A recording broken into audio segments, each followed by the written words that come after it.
listen to all the CHAZ people and all the crazy people. The Jim Jones or the Jonestowns. The Jonestownians, the anarchist cookbook lovers, and neo-Nazis. Yes, And the left and the right, doesn't matter where you are. To all the people who think anarchy works, first, you're wrong. But I'll give you some pointers as to how you want to start a society, and by the end of it, you'll realize it still won't work. But anyway, so the first things first, you need food, and you need. Well, here's the biggest thing. First things first is you probably want to be autonomous. You want to be sovereign, you want to be independent and not rely on any other country, simply because if you rely on another country, you're at their mercy to a certain extent. If you have to import food and water, you know, at some point they might raise the prices, or they might just decide to stop giving you stuff, in which case you're just left for dead and on your own. So the first things first is you need to establish food and water. Now, we're talking like small scale right now, because you're starting your anarchy state, right, where there's no rules.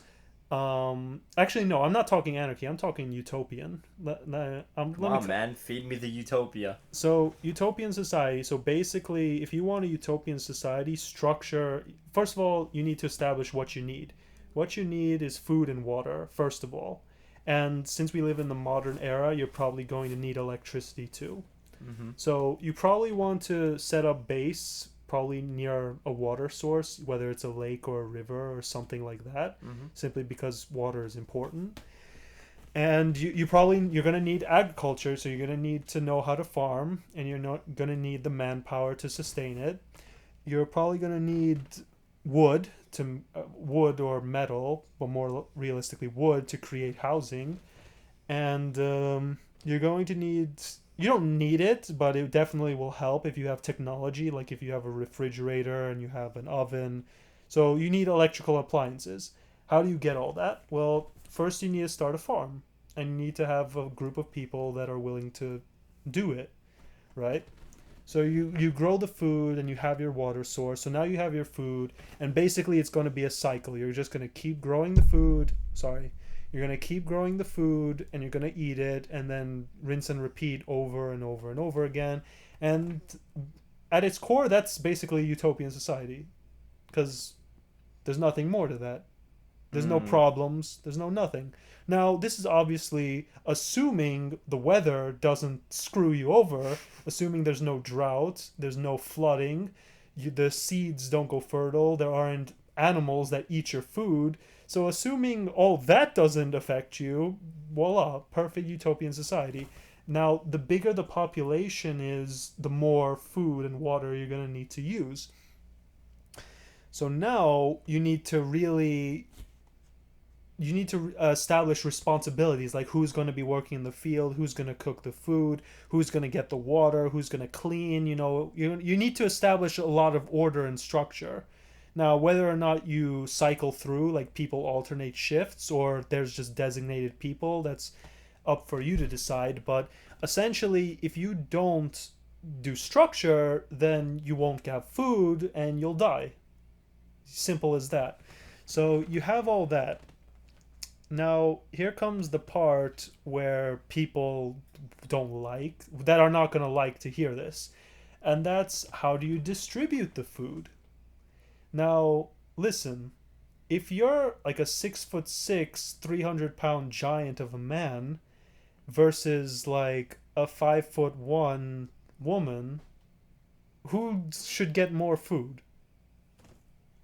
From just a Whoever eats more, man. From a scientific standpoint, from the guy who's working on the field versus like someone small, or forget man and woman. Say you have a 6'5" guy working in the field, doing the crops, doing all the manual labor on the field, versus like a 5'1" scrawny guy, washing the floor.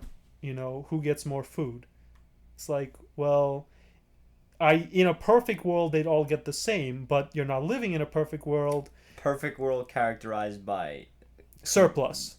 No, I'm saying like everyone would get the same, like perfect world characterized by everybody gets equal portions. Yeah, from an egalitarian or Yeah. equality point of Yeah. view. Yeah.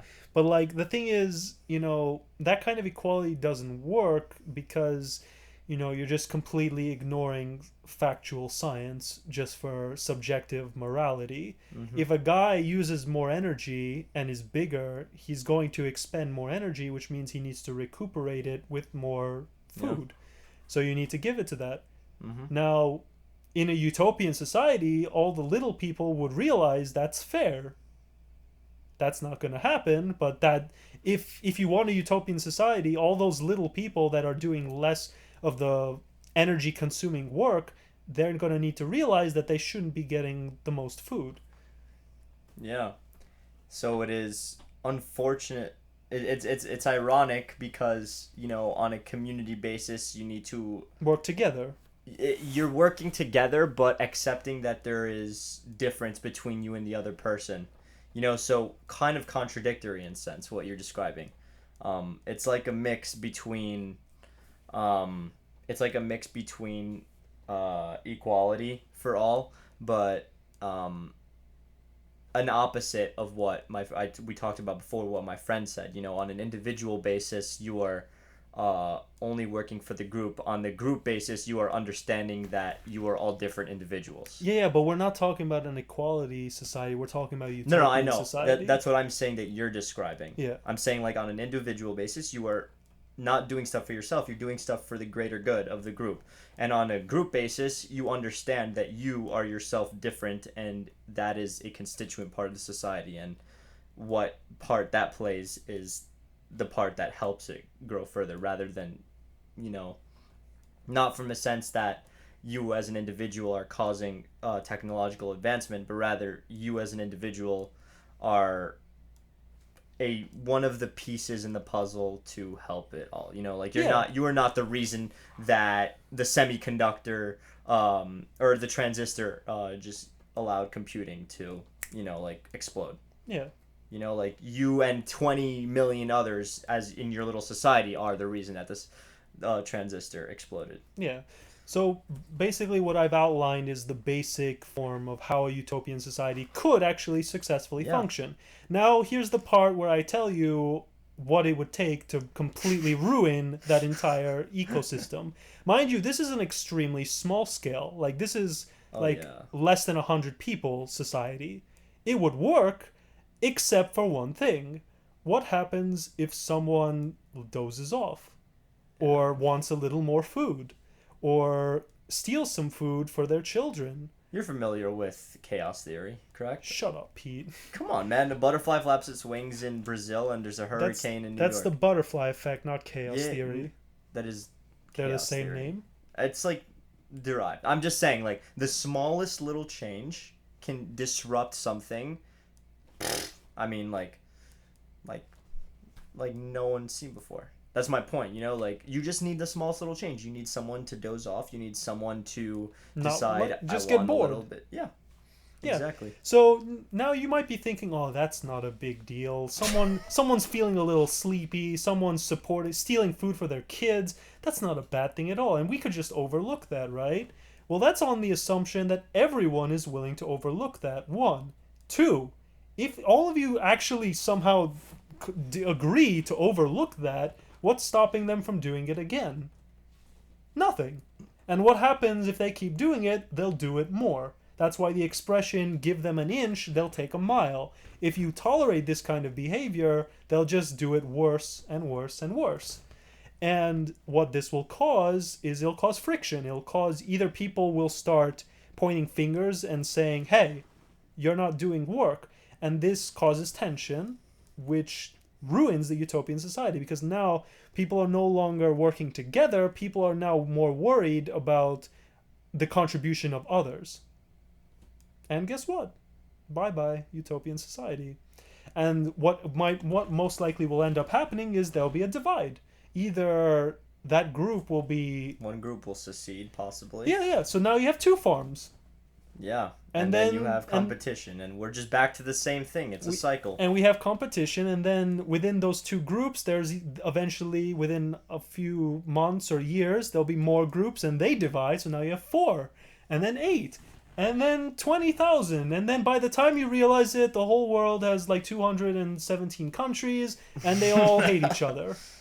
And within those countries, they all have their own counties, states, and sovereignties.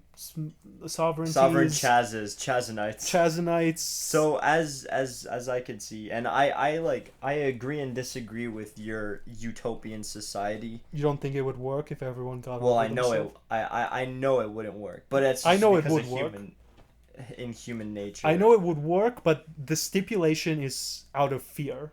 I came up to the conclusion that the only way this system would work is if like humanity was on the brink of extinction. Like literally you have to be at like the end of the world for you to get over yourself and just contribute. Like no more the petty nonsense. You just do Well, it. of course, people will do anything to survive. That's common sense. Yeah, but like it shows that it's possible but just not willingly possible. No. No one is willingly able to do this. They have to do it either out of But fear. you see, here's where I will disagree with you again, because the sense of survival also may just apply to the individual.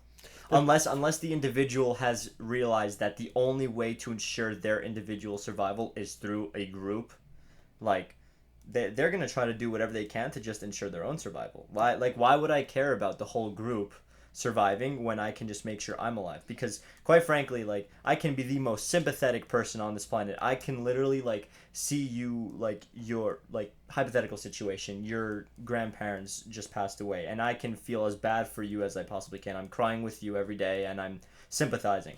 But like, we're at the end of the world, we're at a mass extinction event, and all of that sympathy means nothing because I don't care if you are dead. I'm just gonna try to provide for myself and for my family. That's fine. That's how people think. That's yeah, what I'm saying. That's fine. Good luck doing that on your own, on the brink of Well, society. That's what I'm saying though. That's how that's how it's We're like wired to be like that. It's literally our nature. Yeah, that's why I said it's only sustainable by fear. If you're afraid you're gonna die if you are not working together, then you're gonna work together.